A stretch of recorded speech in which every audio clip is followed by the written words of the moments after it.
चलिए रुक करेंगे आ रही इस वक्त की बड़ी खबर आपको बताएं। चारधाम यात्रा के लिए बम्पर रजिस्ट्रेशन इस बार देखने को मिल रहा है। ये इस वक्त की बड़ी खबर आपको बता रहे हैं। 19 लाख के पार पहुंचा है रजिस्ट्रेशन का ये आंकड़ा।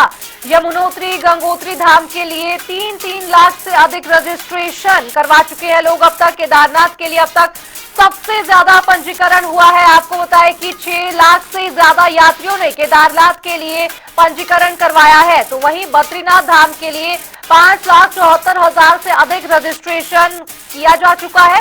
तो वहीं हेमकुंड साहिब के लिए 32,000 से अधिक रजिस्ट्रेशन हुए हैं। आपको बताएं कि चारधाम यात्रा के लिए इस साल 2025 में बम्पर रजिस्ट्रेशन चल रहा है। और इतना ही नहीं, 30 अप्रैल से चारधाम यात्रा का शुभारंभ भी होने जा रहा है। 2 मई से केदारनाथ और 4 मई से बद्रीनाथ धाम के कपाट खोले जाएंगे। और उससे पहले 19 लाख से ज्यादा रजिस्ट्रेशन चारों धामों के लिए होते हुए नजर आ रहे हैं। और अभी और भी आंकड़ा बढ़ता हुआ नजर आएगा।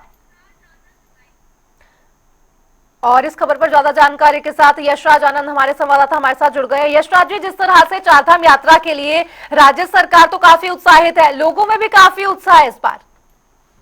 जी बिल्कुल, जिस प्रकार से उत्तराखंड की रीढ़ चारधाम यात्रा को माना जाता है, आगामी चारधाम यात्रा को देखते हुए शासन प्रशासन पूरी तरीके से मुस्तैद है और मुस्तैदी के साथ अपना काम कर रही है।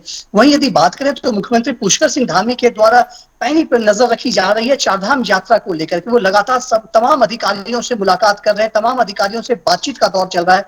इतना ही नहीं, जो अधिकारी जो रुद्रप्रयाग में जो अधिकारी हैं या अधिकारी उत्तरकाशी में है, उनसे वीडियो कॉन्फ्रेंसिंग के माध्यम से बातचीत की जा रही है। और साथ ही साथ देहरादून से यदि बात करें, देहरादून से सचिव और बड़े अधिकारी, आला अधिकारी वो लगातार जगह पर जाकर के वहां पर उसका मुआयना कर रहे हैं। तो इस प्रकार से मुख्यमंत्री पुष्कर सिंह धामी के द्वारा लगातार दिशा निर्देश भी दिया जा रहा है। वही यदि बात करें कि उत्तराखंड के डीजीपी दीपम सेठ की, तो डीजीपी भी लगातार पैनी निगाह रखे हैं और साथ ही साथ सुरक्षा के तमाम इंतजाम किए जाने की बात कर रहे हैं। उन्होंने स्पष्ट रूप से कहा है कि सुरक्षा में जरा सी भी चूक नहीं आनी चाहिए। इतनी ही बात नहीं है, पुलिस को विशेष तरीके से प्रशिक्षित भी किया जा रहा है, जिसमें पुलिस सिर्फ बचाव कार्य का काम नहीं करेगी बल्कि पुलिस लोगों की देखभाल भी करेगी। यानी कि यात्रियों को अगर कुछ परेशानी हो रही है तो पुलिस उसमें मदद करेगी। वहीं कई वॉलंटियर्स को भी तैनाती की जाएगी, जो कि वहां पर बुजुर्ग, बच्चे और श्रद्धालु जो आ रहे हैं उनको जो दिक्कत परेशानी होगी उसके लिए वहां पर वो खड़े रहेंगे। साथ ही साथ यदि बात करें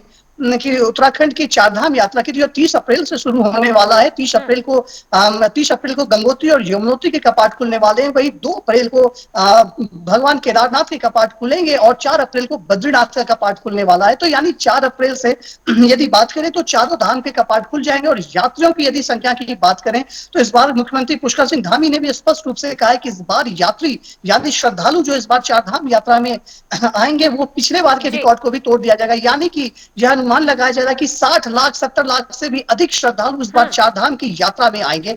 और दूसरी सबसे बड़ी बात है, इस बार जो मुख्यमंत्री के द्वारा कहा गया है कि इस बार चारधाम में आने वाले श्रद्धालु वो अपनी सीमा कोई दायरा नहीं हो सकता, वो किसी भी असीमित दायरे में आ सकते हैं। यानी कि चारधाम में किसी भी तरीके का रोक टोक नहीं होगा। साथ ही साथ कांग्रेस बार बार इस पर प्रश्न भी खड़े कर रही है कि यदि रोक टोक नहीं किया जाएगा तो क्या सरकार कुछ भी हादसा होती है तो इस पर सरकार कुछ फैसला लेगी या इसका सरकार जिम्मेदारी लेगी।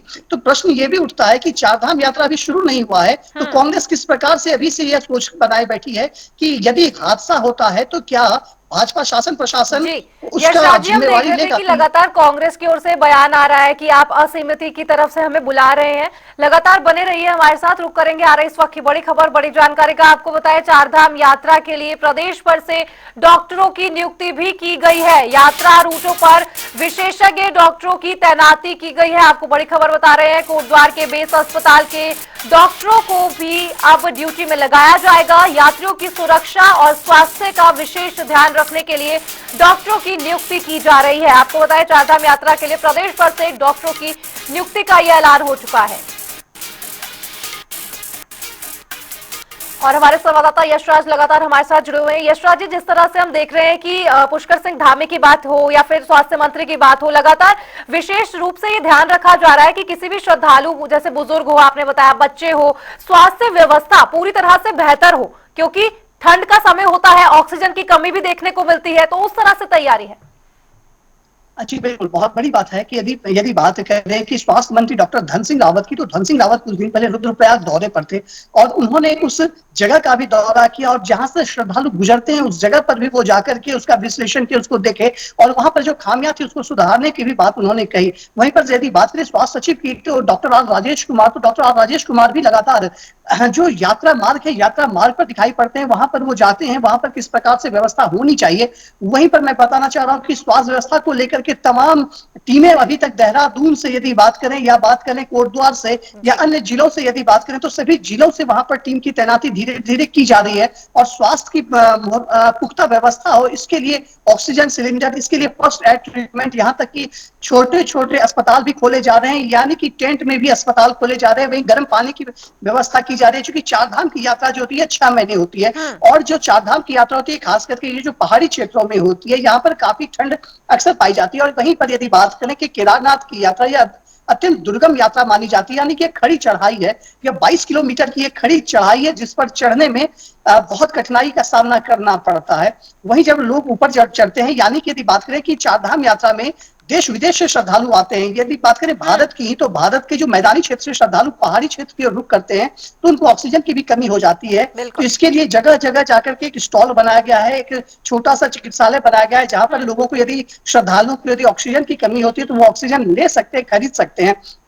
तो इस प्रकार से चारधाम की व्यवस्था इस बार सुदृढ़ व्यवस्था बनाई जा रही है। पिछले बार जो जी थोड़ी बहुत कुछ दिक्कतों का सामना श्रद्धालु को करना पड़ा था, इस बार जो शासन प्रशासन अपील कर रही है, मुख्यमंत्री पुष्कर सिंह धामी के द्वारा लगातार अपील किया जा रहा है कि इस बार जो चारधाम की यात्रा है वह बाधा परेशानियों से रहित यात्रा होगी, यानी कि लोग यहाँ पर जो आएंगे दर्शन करने, सभी लोग दर्शन करेंगे, अच्छे से दर्शन करेंगे और दर्शन करके लौटेंगे।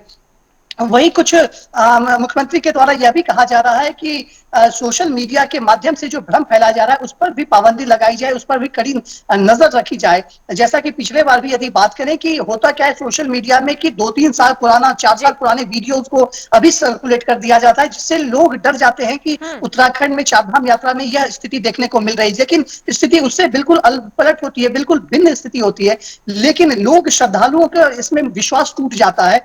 और वही लेकिन इस बार मुख्यमंत्री पुष्कर सिंह धामी के द्वारा वैसे सोशल मीडिया नेटवर्क साइट पर या वैसे लोगों के ऊपर कड़ा अंकुश, कड़ी पैनी नजर रखी जा रही है, जिसके माध्यम से इस प्रकार से भ्रम फैलाया जा रहा है। वहीं यदि बात करें कि इस बार चारधाम यात्रा को और सुरक्षित और सुचारू बनाने के लिए जगह जगह सीसीटीवी कैमरे को भी लैस किया जा रहा है, ताकि लोगों को कोई परेशानी ना हो। यदि कोई दिक्कत होती है तो लोग सीसीटीवी कैमरे की नजर में रहेंगे। पुलिस लगातार हर एक जगह छोटी छोटी चौकी बना रही है, छोटी छोटी चौकी बना करके जी पुलिस वहां पर सीसीटीवी कैमरे से देख रही है, सब पर नजर निगाह बनाए हुए। वहीं एसडीआरएफ और एनडीआरएफ की टीम भी पूरी तरीके से तैनात की जाती है, क्योंकि यदि बात करें कि चारधाम के बीच में ही बारिश का सीजन आ जाता है और बारिश के सीजन में पहाड़ों पर काफी परेशानियों का सामना करना पड़ता है, जैसा कि हिमस्खलन हो जाता है, पहाड़ टूट कर जाते हैं, रास्ते दरक जाते हैं, तो वहां से काफी परेशानियों का सामना करना पड़ता है। इन्हीं सब चीजों से निपटने के लिए सरकार अभी से तैयारी कर रही है, जी सरकार पुख्ता इंतजाम यशराज जी, करके यानी रखी कि है। कुल मिलाकर स्वास्थ्य की बात की जाए या फिर सड़क सुरक्षा की बात की जाए, सबको लेकर सरकार पुख्ता तैयारियां कर रही है। बहुत बहुत शुक्रिया आपका इस तमाम जानकारी पर अपडेट साझा करने के लिए। ये बड़ी खबर आपको बता रहे हैं, 19 लाख के पार रजिस्ट्रेशन का आंकड़ा पहुंच चुका है और लगातार राज्य सरकार बैठकों का दौर कर रही है।